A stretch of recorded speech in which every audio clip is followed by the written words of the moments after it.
Top 4 seems to be getting away from us, so today we need to beat Tottenham in the race for the Europa League.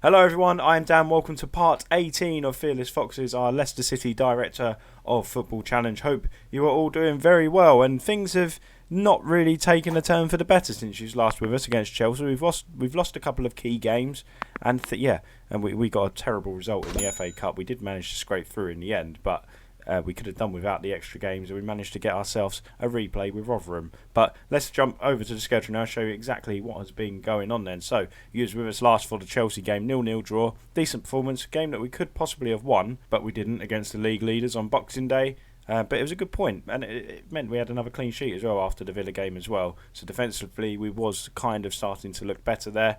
However, next game, Wolves away from home. Terrible performance. We just didn't really show up, did we? We lost 3-0. We didn't have an opportunity in the first half, not even one shot, and Wolves absolutely battered us. But it is what it is. They're a good side, Wolves. We didn't do well against them in the Carabao Cup quarter-final just a few weeks earlier, and they beat us again comprehensively at Molineux 3-0. Next up was Rotherham in the FA Cup, as I just mentioned there. And it was a poor performance. We actually played quite a strong team there. If you look at them list of players there, Luke Thomas was in there. I'll get on to Luke Thomas shortly. I was considering him an important player now because the way he's come into the first team this season, develops, and he's kind of becoming a bit of a regular there.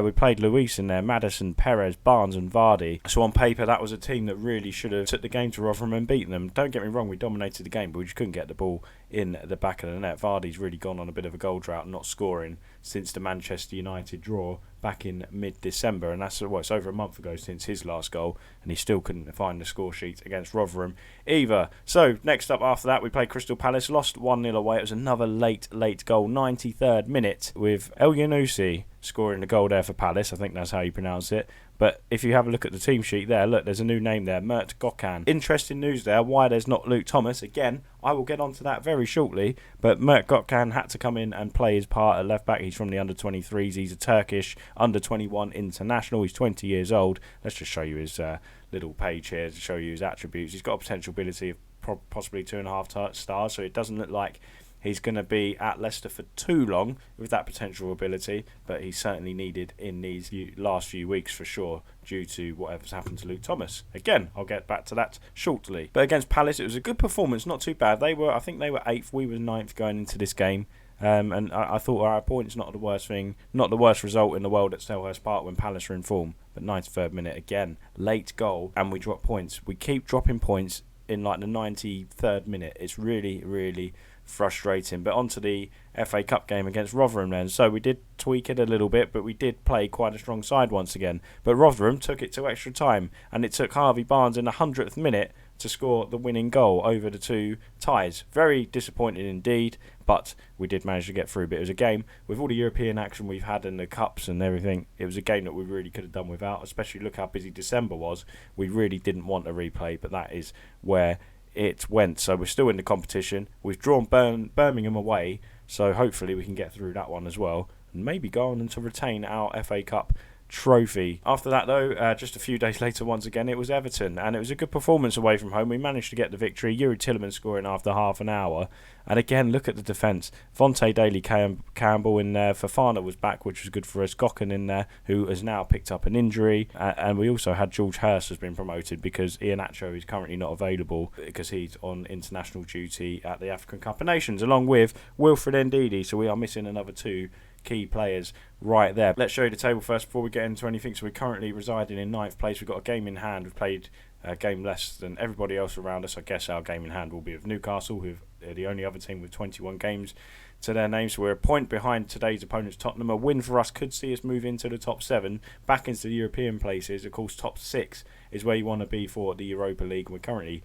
5 points behind Wolverhampton Wanderers, who are 6th, and they've got the better of us twice this season, Wolves. So they are looking very strong indeed. I think Champions League is a bit out of reach now. There's still a long way to go. 17 games left for us, and we're 13 points behind Brighton, and Brighton just don't look to be budging. They're doing very well indeed. They've even opened a gap now of 6 points to Liverpool, who are in 5th place. So it even looks like Liverpool aren't going to get into the Champions League this year. So credit to Brighton, performing very, very well indeed. Now then, let's get to the transfer news. This is where I'm very angry with John Rudkin. And here, we'll go to this screen because this will be better. So from, here we go, January, Reesy has left the club for £1 million, potentially 1.3 million. We said about this in the last episode. Of course, they were in for Albrighton and Gazelle. Albrighton's offer was turned down, but Gazelle has joined them for £1 million. Again, we could have done without losing Gazelle. Not the end of the world, but the squad is looking quite thin. We need to bring in a replacement for sure. Luke Thomas, very angry with this one, has gone out on loan to Southampton. Why? I have no idea. He's playing a lot of first team football with us. He's performing very well too, and he's gone to Southampton. And even in the little summary of the transfer, it said Luke Thomas has been in great form in the Premier League for Leicester this year, but he's gone to Southampton. Doesn't make any sense whatsoever. As you can see here, he's already played 2 games for them. He's got a 6.76 rating in the Premier League for us, 8 appearances, all competitions though. He's played in the Cups as well, played a couple of European games. Absolutely devastated he's gone on loan, but of course I can't get involved. It's up to the director of football. But with the injuries, Tomiyasu keeps getting injured or suspended. James Justin's currently out injured. And there are only 2 wing-backs other than Luke Thomas. So we loaned Luke Thomas out, and really disappointing. And now Gökhan has gone himself injured as well. We just don't have anyone in the full-back positions, which is really annoying. Daley Campbell's in there, but we had to put Mark Albrighton at one point at left-back. And not ideal whatsoever, letting Luke Thomas go. Very stupid decision from John Rudkin. Kiernan Dewsbury-Hall's gone to Blackburn on loan for the rest of the season as well. Again, it's a little bit of depth gone, but with Tielemans, Pratt, and Ndidi and Luis in the central midfield roles, it's not too bad. We was bringing Dewsbury-Hall on now and again. He hasn't played a lot of football, so kind of makes sense for him to go to Blackburn. He gets some Premier League football this season as well, and hopefully he'll be a regular starter at Ewood Park to enhance his development. And there's another one there, Kamal Sawa, who come back from being out on loan. He's gone back out on loan to Reims, who are in Liga 1. So that's the outs. Let's have a look at the ins then. Absolutely no one yet, but we have been linked with a few players, one of them being Tete from Shakhtar, but he has decided to go to Juventus instead of Leicester. But he would have been a lovely winger to come in and replace Gazelle's spot in the side. Unfortunately, we didn't get him. And if we go to the transfers in, we're currently in contract negotiations with Georgian Teze from PSV Eindhoven. He is a right back, bit of cover there, but he's probably going to play a lot of games if Tomiyasu keeps getting himself injured or suspended. So he looks like hopefully he's going to come in. I mean, the scout summary's only rated him 57, which isn't great, but we just need some cover. Hopefully he can come in and do the business for us. So let's get straight into it then. Today it's a big game against Tottenham in our quest to finish in the European spots this year. And again, it's a bit of a makeshift left back in Mark Albrighton in there today because we haven't got anybody else. Tomiyasu isn't yet fit. You can see him down there, but he's not fit enough to be on the bench even. So it's Kasper Schmeichel in goal, Mark Albrighton at left back, St Jago and Fofana in central defence, Daley Campbell at right back, Tielemans Luis in midfield, Barnes, Maddison, Vlasic and Jamie Vardy up top, who hasn't scored for a long time. But look at the injuries and the unavailable players. We've got Tomiyasu, who's not ready yet, Justin injured, and Ndidi unavailable, and Iheanacho as well. Soyuncu as well is rested on the bench. He's only half fit, so not good at all, and Vlasic needs a rest as well. But we can't keep rotating the squad as much as we are. It is killing us. It's really affecting performances, and to be honest, we won at Everton. I really don't know how this game's going to go against Tottenham. They're looking pretty like a full side out there. Very strong indeed, Tottenham. So we're just going to have to. I just don't know. We're just going to say this to them and just tell them we have faith like we normally do. I don't really know what to say to them anymore. But hopefully we can go out and beat Tottenham. And in terms of with the problems in the squad, you can say maybe we're not doing too badly. It's sitting in 9th, but we need to pick up some more wins for sure. We're still in touching distance of Europa League and top 6, and that's why it's mathematically possible. I'm trying to say we will still be going for that. Barnes is in the box. Barnes strikes. He's off the bar, and nobody there for the rebound. So yeah, we need to. A win today would be nice. If we can go up to 7th, it would be nice for us just to see us in them European spaces. And it would be credit to the lads because they've been working hard. We need to get Vardy back in the goals though, which is a bit of an issue. But the reason why I'm blaming John Rudkin a little bit for this form is because the silly decisions to sell back in the summer, Ricardo Castagna and Johnny Evans, not bringing in any replacements. Okay, we brought in Santiago and Tomiyasu, but it's not even that. Technically we did bring in the replacements, but letting Luke Thomas go when we've got a bit of an injury crisis doesn't make any sense. Milik's in. Good save from Schmeichel. Fofana hoosed the ball out into touch. It should have been a goal to be fair by Milik up front for Spurs. Has Harry Kane left Tottenham? Have I missed something? Maybe he's left Spurs because I don't remember him in the team sheet in the game earlier this season. It's a tight game by the looks of it. I was going to drop a shout on them, but we'll see where this highlight goes. Davis into Ndombele. Ndombele out wide. Well, he's looking out wide. But intercepted by Vlasic. Santiago to Albrighton, into Harvey Barnes, back to Mark Albrighton, who is doing an okay job currently at left back. He's got a 6.6 rating. That's why I like Mark Albrighton. He comes in, he'll give you everything wherever he is put on the football pitch. Vlasic puts the ball across. Harvey Barnes headers it down to Maddison. Maddison strikes, and it has gone over the bar. I thought Barnes had an opportunity to take that on himself there, but he opted to head it back for James Maddison, who couldn't hit the target. And look how tired the boys are in midfield. Look at that. Tielemans, Barnes, Maddison, Vlasic, even Daly Campbell are looking absolutely knackered. And with that in mind, maybe we should have a look to see if we can bring anyone. We're going to say to the boys, I'm going to tell them I'm happy so far because I'm getting on their backs in games. I'm going to tell them we're happy because it's 0-0 currently. We're knackered, depleted squad, and we're holding Tottenham Hotspur currently. And just having a look here, maybe everyone's got not a bad rating. I'm going to leave it as is, but keep a close eye on this. Tielemans can possibly come on. Tielemans is already on. Dennis Pratt can possibly come on. I was meant to say. Vardy just needs to get in the game as well. He's only got a 6.5 rating. We're going to give it to the 60th minute and have a look furthermore into making a substitution. Harry Winks on the ball here for Spurs, though, looking to put one over the top. Daly Campbell comes in, the former Arsenal youngster. Maddison back to Fofana. Out wide to Vlasic now. Has he got any options? Going back to Fofana. We keep going backwards, boys. We need to get the ball forward. Vlasic coming forward here for the Foxes.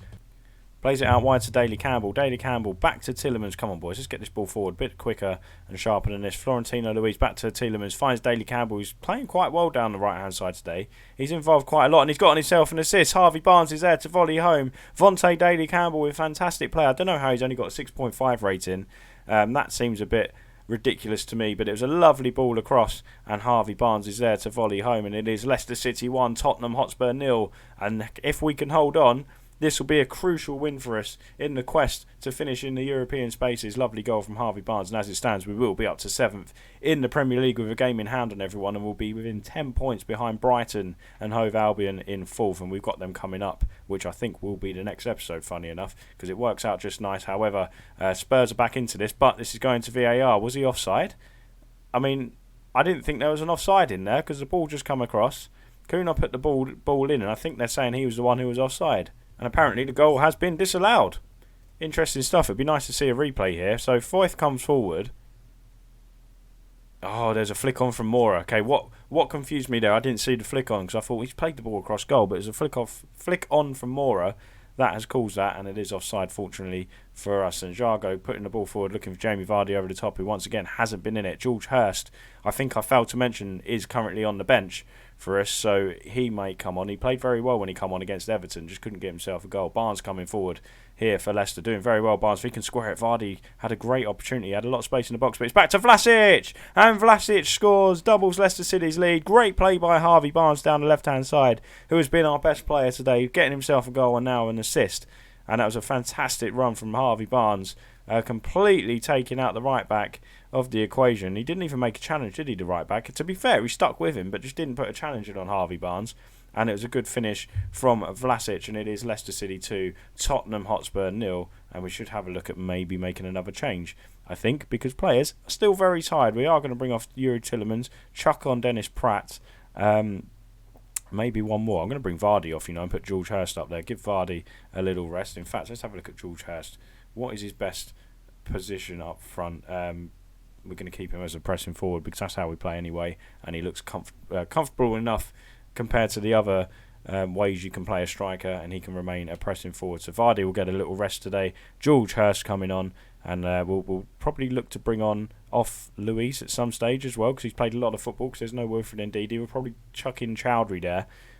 Spurs coming forward again now. Ben Davies. They're quite patient, Spurs, considering they are behind. Milik. Nice little 1-2. Milik's back in again.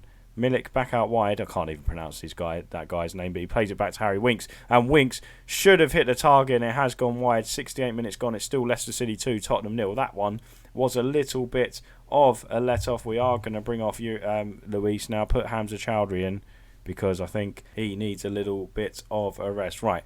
It'd be nice if we can go and get a third, wouldn't it? It'd be even better if we can keep clean sheet today. Daly Campbell to Maddison, into Vlasic. Vlasic into Hurst. Maddison made a nice little run there. Maddison is in the box. Maddison makes it 3. Harvey Barnes again involved with another assist. 2 assists and a goal for him. But James Maddison is back on the score sheet. And that is game, set and match. Leicester City 3, Tottenham Hotspur 0. And this is wonderful stuff. What we are going to do as well now is knock the tempo down a little bit. Time waste a little bit more. By knocking the tempo down, probably a bit of common sense here, allows the players just to take a little bit of respite, let the ball do the work rather than their legs, and hopefully rest them up a little bit for the next game. But this is a fantastic win. It does our goal difference the world of good as well. We've got +9, Tottenham on +3. They're 2 points below us now, Spurs. If we can win our game in hand, we're in a really good position. It'll put us into the top 6 as it stands. And I'm not sure when that game in hand is currently, but that is a phenomenal win. I didn't expect a 3-0 victory over Tottenham today, and we'll give the players all the praise they deserve on the back of that. And there's confirmation of the league table. We are in 7th, game in hand on everyone else. 10 points behind Brighton and Hove Albion, who I don't think played today. So we're level on games with them now. I still think 10 points is too big a gap, to be honest with you. But you never know. Whatever happens between now and the next episode, when we play Brighton, we'll see what happens. Maybe we could be 6 points behind, and we're playing to be within 3 points of them. Who knows? Our form is so up and down. We could go and lose the next 4 or 5 games. Let's look at the schedule then and find the Brighton game, which is down here, just before our Europa League round of 32 game, who we don't know who we've got yet. I'll tell you what we might do. Brighton's so close to that. I haven't shown you it. Well, we've shown you the Seville game. Depending on who we've got. If we're too far away from Brighton in that for the next episode, maybe it's not worth showing you Brighton game. We'll show you the round of 32 knockout game instead in the Europa League. But if we're close to Brighton, we'll show you that, and then we'll just have to show you. Hope we get through in the Europa League and show you a last 16 game. But we'll figure it out. It'll be Brighton or the Europa League knockout games in the next episode. So guys, if you did enjoy that, please leave a like on the video. Let me know in the comments if you think we can make the top 4 this season, if we can catch Brighton, and give me a bit of a prediction of where we're going to end up in the Europa League. We have no idea who we've got yet, but I think maybe the Europa League is the only way back into the Champions League for Leicester, by winning the Europa League. But we will see how the next 6 games go before we face Brighton. Thanks for watching, guys, and see you next time here on Reesy FC. Thanks for watching. Bye bye.